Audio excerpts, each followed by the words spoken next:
Terima kasih.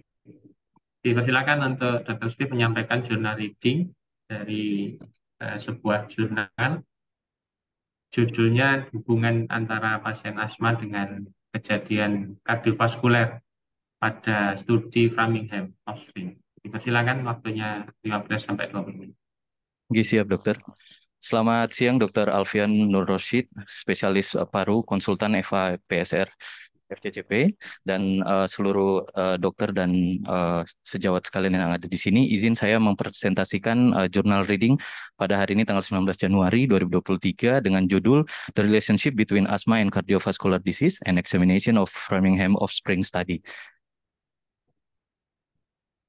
Baik, jurnal untuk topik jurnal reading pada kali ini kami ambil dari jurnal yang bernama Chest Journal, di mana Chest Journal ini merupakan salah satu jurnal terbaik yang membahas mengenai respiratory medicine dan juga critical care medicine dan other specialty yang related to pulmonary medicine.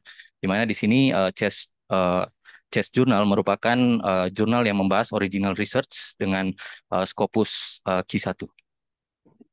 Baik, saya akan memulai dengan pernyataan bahwa seperti yang kita tahu sebelumnya bahwa dalam beberapa dekade terakhir ini asma dan cardiovascular disease ini itu memiliki insiden dan prevalensi yang semakin meningkat di seluruh dunia, di mana walaupun telah diketahui bersama bahwa asma merupakan salah satu resiko dari terjadinya cardiovascular disease pada pasien-pasien yang kita miliki, namun untuk penelitian secara longitudinal itu masih terbatas, sangat terbatas jumlahnya, di mana telah diketahui di sini ada beberapa meta-analisis yang mencoba untuk melihat hubungan antara asma dan kejadian dari penyakit kardiovaskular, namun memiliki hasil yang berbeda. Hal itu disebabkan karena beberapa dari penelitian ini memiliki desain dan metode studi yang berbeda-beda. Dan tentunya yang perlu digarisbawahi, keunggulan dari penelitian ini adalah dari lama penelitian ini dilakukan.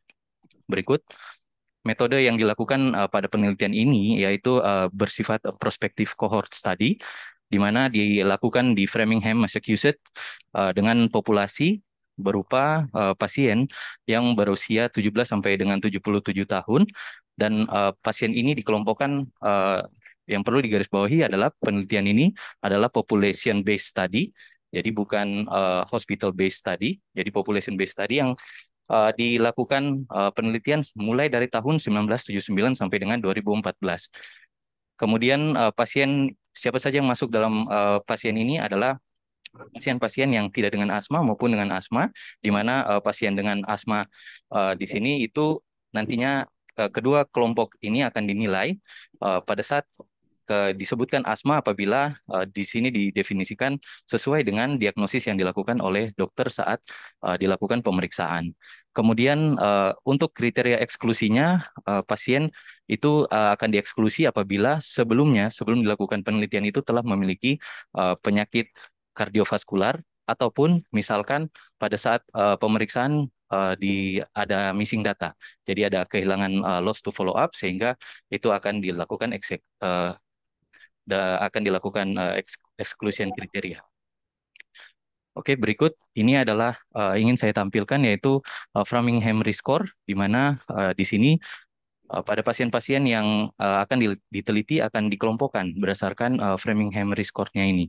Framingham Risk Score-nya ini ada meliputi variabel umur, kemudian nilai HDL, trigliserid, kemudian terkait dengan apakah ada memiliki hipertensi, kemudian juga terkait diabetes, dan juga apakah pasien mengidap sedang merokok atau tidak. Di sini nanti akan dilakukan pengelompokan, dilakukan scoring baik yang male partisipan maupun yang female partisipan. Berikut untuk scoringnya. Baik. Kemudian untuk komponen interventionnya, di sini tidak dilakukan intervensi dalam jurnal yang dibahas kali ini.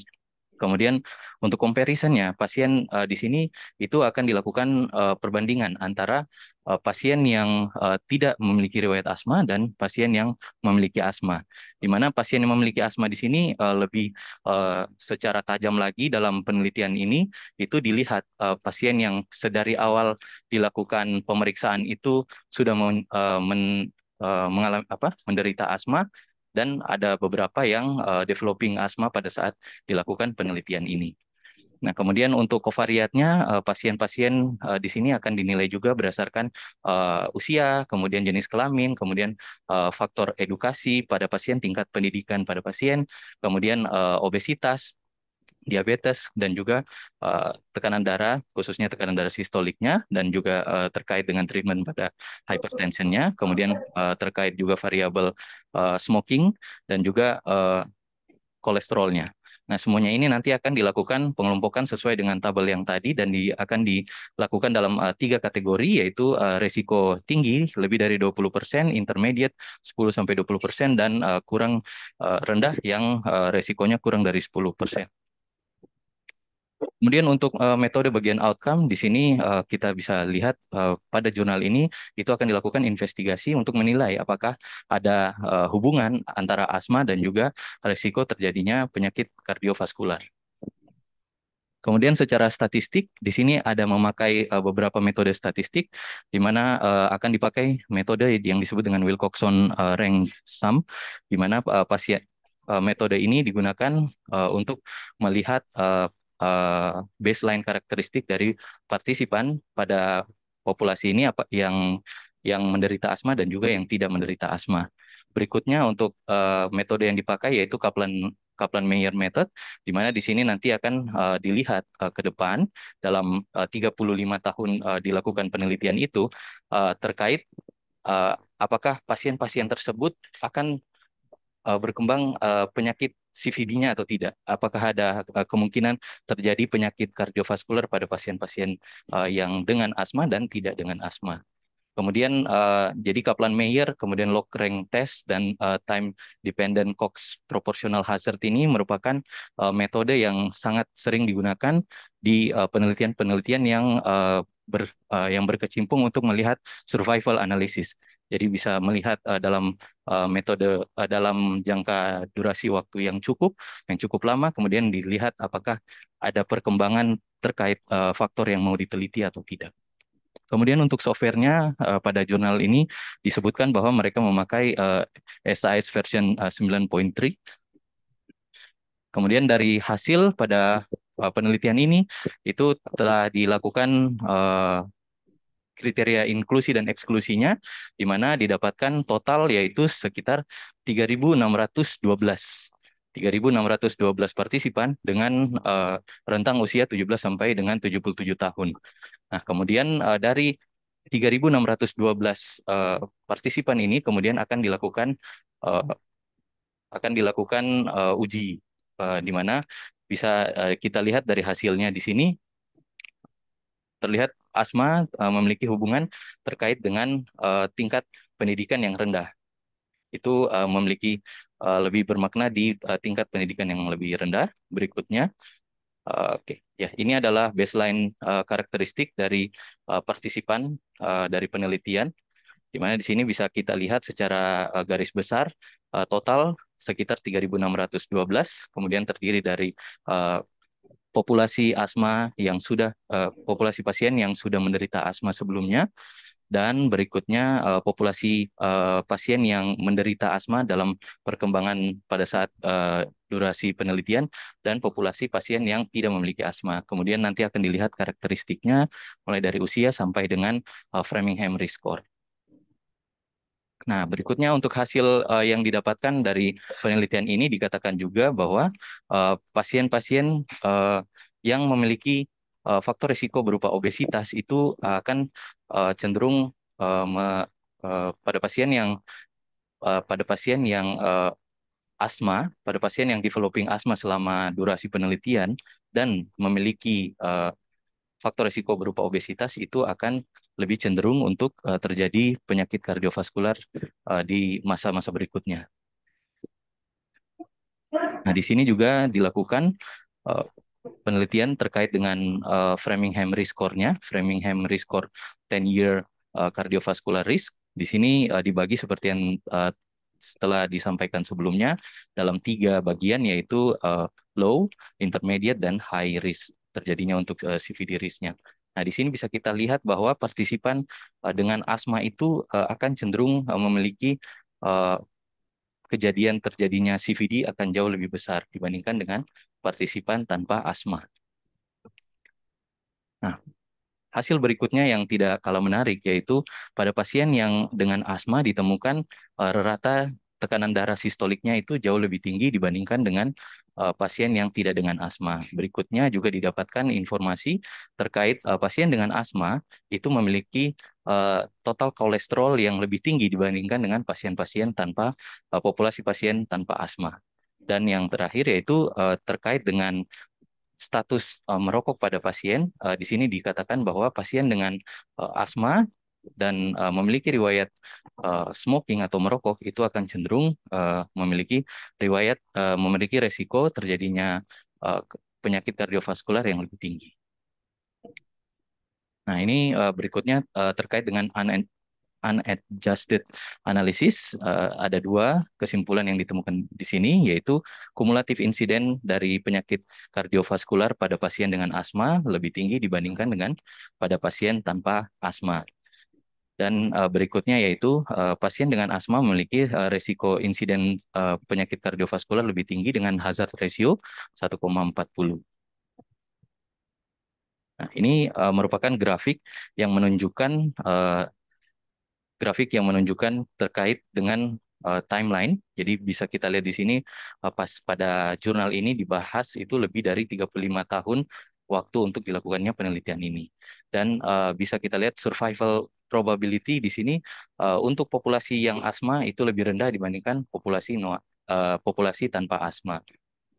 Dengan kata lain, bisa dalam uraiannya disebutkan bahwa pada pasien dengan populasi yang dengan asma itu memiliki resiko yang lebih besar terjadinya atau insiden lebih tinggi terjadinya penyakit kardiovaskular.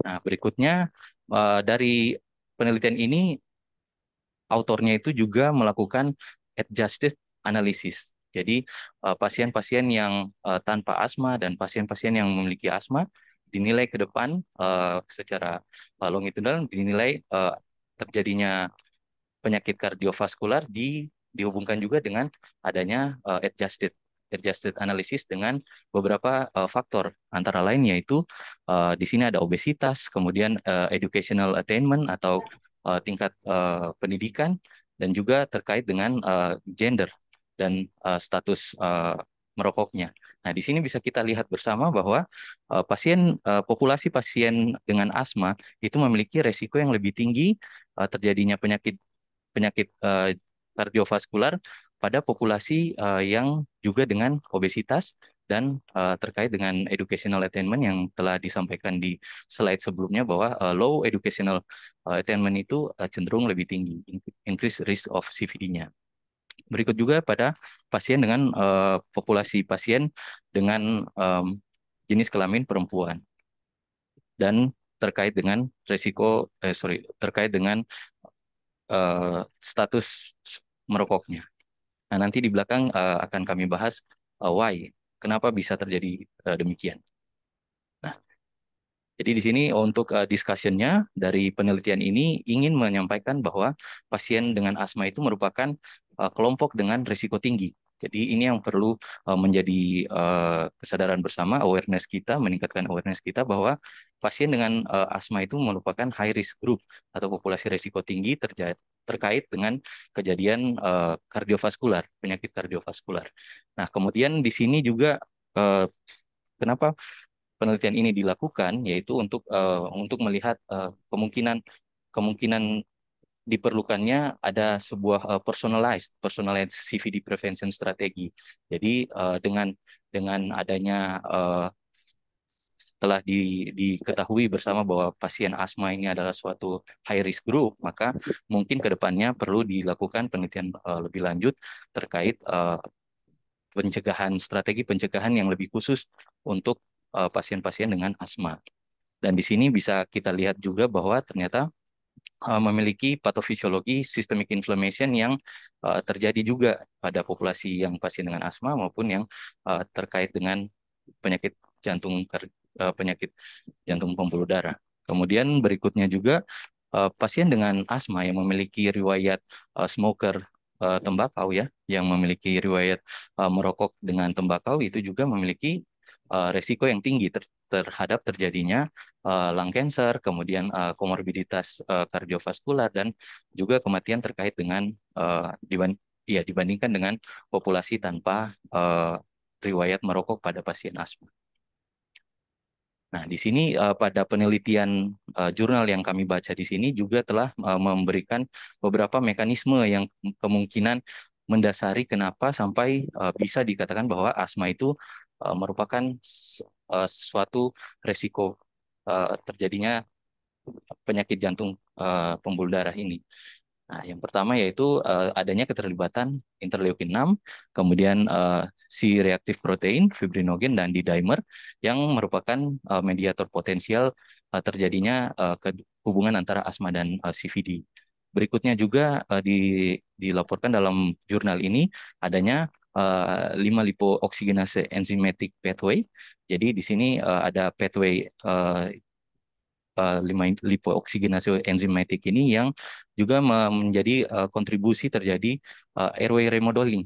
Jadi airway remodeling pada pasien dan juga terjadinya proses aterosklerosis. Berikut juga ternyata ditemukan peningkatan peningkatan tekanan darah selama terjadinya serangan asma akut dan hipoksik. Jadi episode hipoksik yang berat itu juga menyebabkan terjadinya bisa dapat menyebabkan stroke dan juga related ischemic disease. Nah, berikut yang terakhir yaitu adanya interleukin 6 dan juga TNF alpha yang type A itu merupakan pro-inflammatory cytokine yang diketahui meningkat pada kejadian asma dan juga pada proses terbentuknya aterosklerosis. Dan yang ini yang terakhir yaitu propose mekanisme yang terakhir itu terkait juga dengan jenis kelamin, di mana estrogen di sini dikatakan memiliki peran yang cukup penting dalam modulate alteration, jadi perubahan pada inflamasi sitokin dan juga regulasi dari leukotrien yang berperan dalam sitokin-sitokin yang pro-inflammatory dan yang nantinya itu dapat juga dikatakan bisa meningkatkan terjadinya inflamasi alergik lung pada binatang yang diteliti. Nah, berikut ingin kami sampaikan juga dalam jurnal yang kami baca di sini memiliki beberapa keterbatasan, di mana keterbatasan ini mungkin dapat menjadi opportunity, menjadi kesempatan yang baik untuk diteliti pada penelitian-penelitian lanjutnya. Di mana di sini bisa kita lihat limitasi dari penelitian yang kami baca di sini, yaitu Framingham Offspring Study ini itu bukanlah memiliki populasi pasien yang hanya yang di Framingham itu saja. Jadi dia tidak bervariasi, tidak diverse population, sehingga mungkin bisa dipertanyakan apakah ini dapat berguna juga terkait dengan etnis yang berbeda. Kemudian yang kedua, limitasi kedua yaitu pada penelitian ini tidak dikatakan juga mengenai informasi mengenai lung function-nya. Jadi tidak ada informasi secara detail terkait lung function dan juga terkait medication-nya. Jadi pasien ini lagi-lagi ingin saya sampaikan pada penelitian ini itu merupakan population based study, bukan sebuah hospital base, sehingga untuk mengenai detail dari riwayat obat-obatnya, kemudian lung function-nya itu sangat terbatas dan tidak dibahas dalam jurnal kali ini.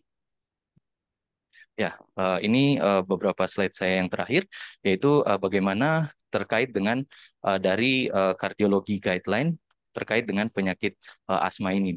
Kalau secara gamblang untuk asma sendiri belum kami dapatkan pedoman terkait rekomendasi di guideline kardiologi. Namun pada tahun yang sama, jadi jurnal yang kami bahas ini merupakan jurnal terbitan tahun 2021, dan pada tahun yang sama juga European Society Cardiologist guideline itu mengeluarkan pedoman terkait dengan prevention yang bisa kita lakukan pada penyakit kardiovaskular. Nah, di sini pasien dengan COPD, yaitu chronic obstructive pulmonary disease, itu merupakan rekomendasi kelas 1.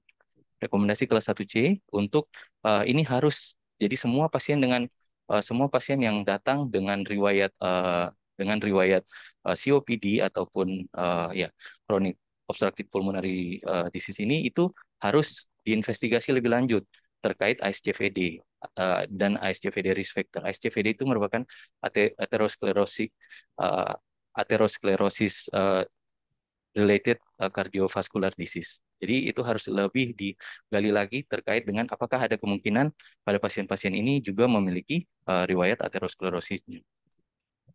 Dan di sini juga telah dibahas bahwa uh, dalam guideline tersebut juga bisa kita lihat ternyata benar bahwa antara penyakit asma atau misalnya di sini dalam hal ini disebutkan COPD itu memiliki share common risk factor. Jadi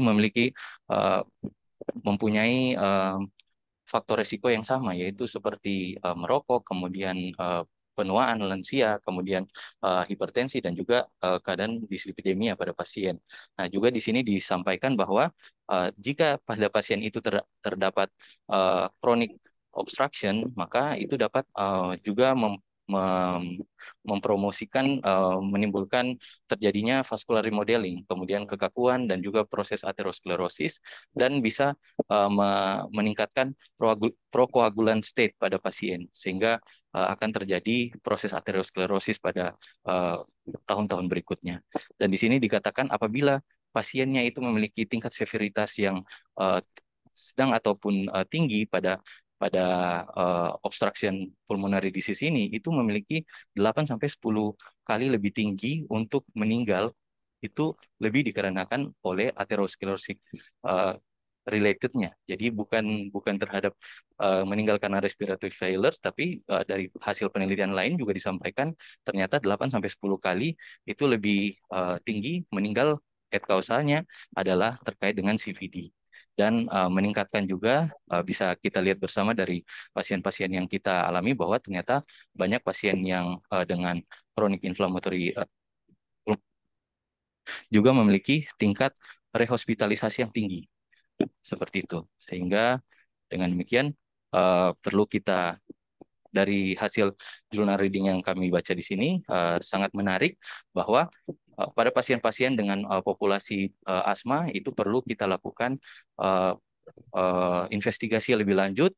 Kita harus lebih aware bahwa pasien ini kecenderungan terjadinya resiko penyakit jantung pembuluh darah itu adalah sangat tinggi. Demikian yang bisa saya sampaikan. Mohon asupan, dokter. Terima kasih Dr. Steve sudah menyampaikan presentasi. Waktunya juga cukup, lewat sedikit tidak masalah. Sudah bagus ya slide-nya. Sudah ditambahkan juga ada tambahan dari materi di luar dari jurnal. Kalau boleh saran nanti mungkin logo ini ditaruh atas saja, Dr. Steve, biar terlihat ya di atas, Iya, di dokter. atas ini ya. Terus kemudian dikasih nomor setiap slide halamannya ya. Itu saja saran dari saya. Siap, dokter. Oke. Ini penelitian dari data big data besar dari Framingham. Framingham tadi ini sudah cukup lama. Kalau tidak salah 1948 ya, Dr. Steve, ya. Siap, dokter. Dilakukan di Massachusetts, di negara bagian dari Amerika Serikat, yang salah satu kotanya adalah Boston. Mungkin kita kenal Boston itu di Framingham. Jadi dulu sejarahnya ada Presiden Amerika Roosevelt itu meninggal karena sakit stroke ya, karena punya hipertensi. Terus kemudian mulai mulai muncul kesadaran orang-orang di sana untuk membuat studi. Ini termasuk studi yang cukup panjang. Di websitenya sendiri saya cek itu sudah 70 eh, 72 atau 78 tahun studi, dan sampai ini kayaknya masih berjalan. Namun studi ini hanya diambil dari populasi di Massachusetts, tadi saya sampaikan hanya pada etnis tertentu, tidak tidak luas, tapi Massachusetts ini termasuk negara bagian di Amerika yang tertua dan kaya ya. Jadi saya sebutkan terkait dengan prevalensi asma pada pasien menjadi menjadi gangguan jantung ya, cardiovascular disease. Oke. Mungkin ada pertanyaan dari audiens yang ada di ruang sidang, dipersilakan.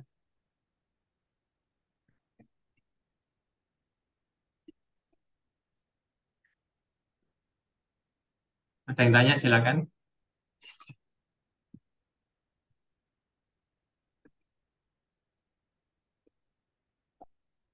Izin bertanya, dokter. Ya, silakan, Dr. Samsul. Oke, baik dok. Ini apa namanya hubungan antara asma dan penyakit kardiovaskular. Pada penelitian ini untuk asma sendiri, untuk ada ini nggak apa namanya untuk kriteria derajat keparahannya, misalkan ini apa namanya tuh yang terkontrol atau tidak terkontrol, seperti itu. Apakah pasien-pasien yang pernah ada riwayat observasi sebelumnya untuk pasien-pasien asma ya, di mana kita tahu bahwa memang jantung baru akan berkaitan untuk saling berhubungan ya memang kayak misalkan COPD misalkan bisa jadi ada hipertrofi ventrikel kanan misalkan seperti itu kan memang ada hubungannya dan baru dan lain-lain. Nah ini Siap, untuk eh, faktor risiko sendiri daripada asmanya kemudian bisa menyebabkan hubungan penyakitnya kardiovaskuler. Iya. Apakah ada apa namanya derajat asmanya sekiranya mungkin orang yang sering observasi akan menyebabkan meningkatkan risiko terjadinya penyakit kardiovaskuler tertentu gitu misalkan. Iya. Atau yang misalkan dia terkontrol, nggak pernah serangan, selalu ya maksudnya dia terkontrol, nggak pernah sebelumnya.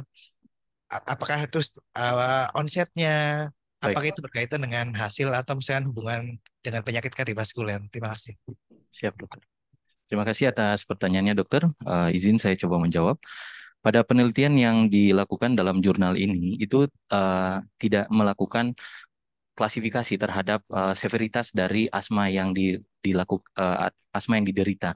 Namun di sini hanya ditunjukkan terkait dengan selama 35 tahun dilakukannya penelitian ini uh, hanya dikelompokkan menjadi tiga kelompok pasien tanpa asma, kemudian pasien yang pada saat awal dilakukan penelitian telah menderita asma, dan pasien yang dalam perkembangannya yang sebelumnya tidak asma kemudian menjadi asma, itulah yang nanti akan dilakukan penelitian. Nah, ini merupakan salah satu limitasi keterbatasan dari penelitian yang kami sampaikan pada jurnal reading kali ini, dokter.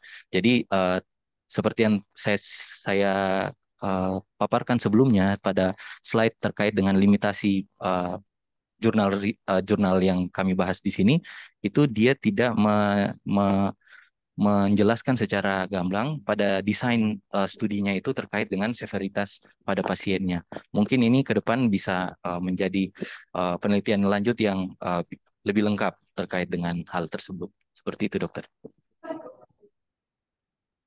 Oke, terima kasih Dr. Samsul pertanyaannya.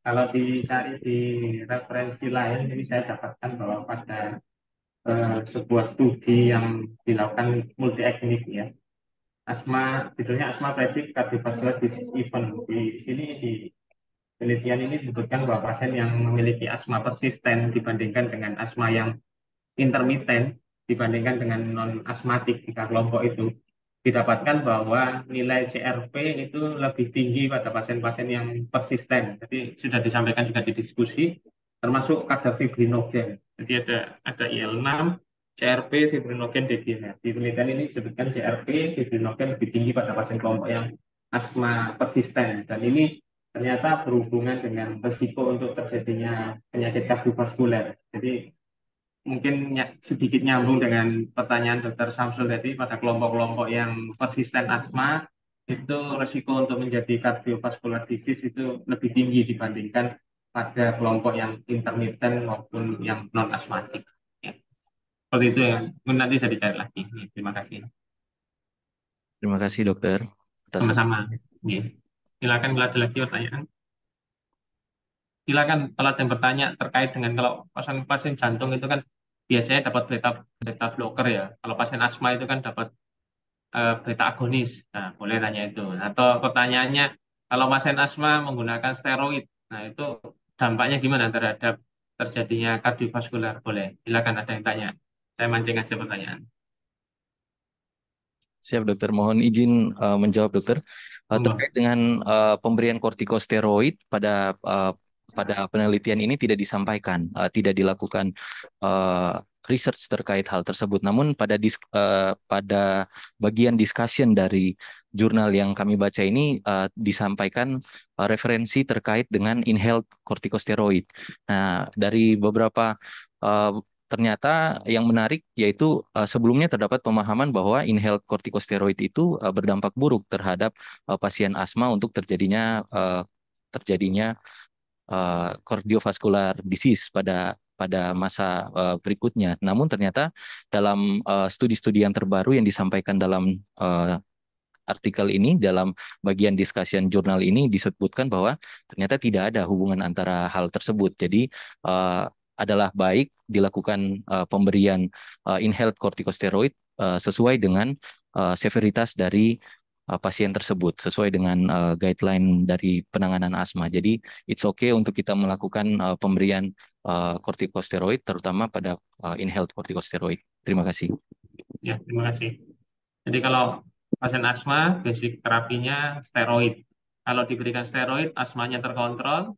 Tadi nyambung dengan pertanyaan Dr. Samsul, kalau asmanya terkontrol, menjadi baik, resiko untuk terjadinya CVD jadi lebih rendah. Seperti itu. Jadi tetap steroid bisa diberikan. Nah, oke. Ada pertanyaan lagi? Satu lagi mungkin dari audiens? Atau ada staff mungkin ada hadir di sana? Mungkin?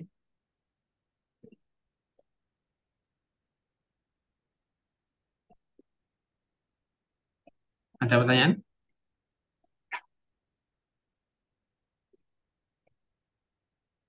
Nah, satu yang tadi pertanyaan saya tadi, yang beta 2 agonis sama beta blocker. Pada pasien-pasien sakit jantung biasanya mendapatkan beta blocker. Ya, kemudian pada pasien asma membutuhkan beta 2 agonis. Itu sesuatu yang berkontra. Monggo, Dr. Steve, ada komen, silakan. Siap dokter.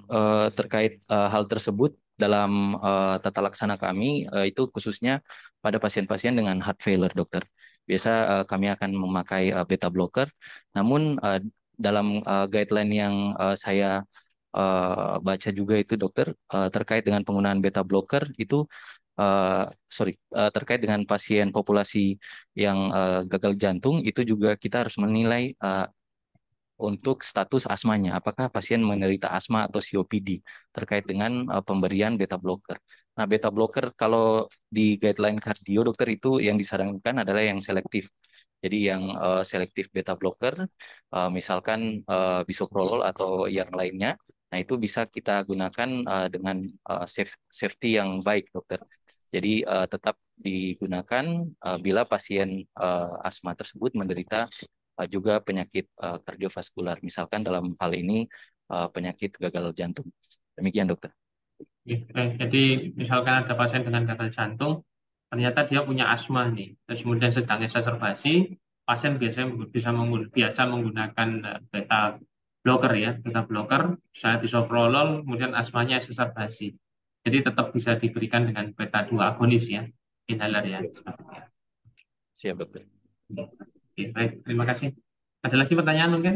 Kalau dari audiens tidak ada pertanyaan, mungkin kita bisa akhiri untuk jurnal reading hari ini. Ada lagi di forum? Karena tidak kelihatan di layar saya.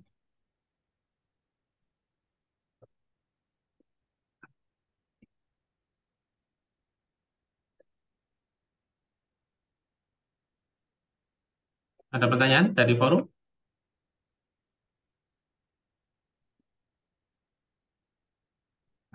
Oke, kalau tidak ada, mungkin kita bisa akhiri untuk jurnal reading hari ini. Terima kasih Dr. Sif sudah menyampaikan dengan baik penelitian terkait dengan asma dan penyakit jantung karena sangat berhubungan, apalagi dihubungkan dengan faktor merokok, kemudian tadi ada obesitas, Siap. kemudian ada faktor risiko wanita itu lebih tinggi ya tadi disebutkan.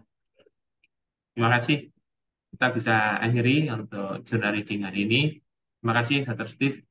Saya undur diri ya. Ya. Terima Baik kasih. dokter. Assalamualaikum warahmatullahi wabarakatuh. Selamat siang. Waalaikumsalam dokter. Terima kasih dokter Alfian Nur Rosid sebagai supervisor. Terima kasih atas waktunya dan dokter sekalian. Terima kasih. Selamat siang. Selamat siang. Terima kasih. Izin live ya. Oke dokter. Siap.